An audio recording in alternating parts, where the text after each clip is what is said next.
Il est capable de remplir un stade de 60 000 personnes et ne garde pas sa langue dans sa poche. Ce dimanche à Bamako, l'imam Dicko est revenu sur sa dernière victoire obtenue contre le gouvernement. À la fin de l'année dernière, il l'a fait reculer sur un projet de manuel scolaire prônant la tolérance sexuelle. Avant, ils se cachaient pour le faire. À présent, ils le font de façon flagrante. Il s'agit des homosexuels, des lesbiennes et de toutes ces personnes maudites. Mais comment peut-on imaginer que dans notre pays, on dise que cela sera enseigné aux enfants dans les écoles? Non. Originaire de Tombouctou, ce professeur d'arabe a étudié en Mauritanie puis en Arabie Saoudite où il s'imprègne de la doctrine wahhabite.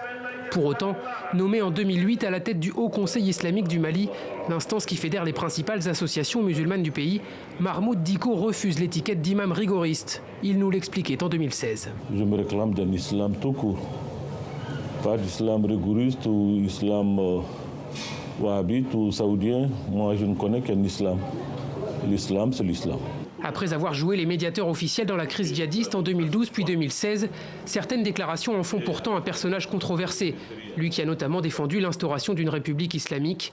En 2015, certains l'accusent même de faire l'apologie du terrorisme après les événements de l'hôtel Radisson Blu de Bamako. Mahmoud Dicko s'en garde bien. Ça ne sert pas le Mali, ça ne sert pas l'islam. C'est ma conviction. Si c'était le contraire, j'allais le dire. Mais c'est ça ma conviction.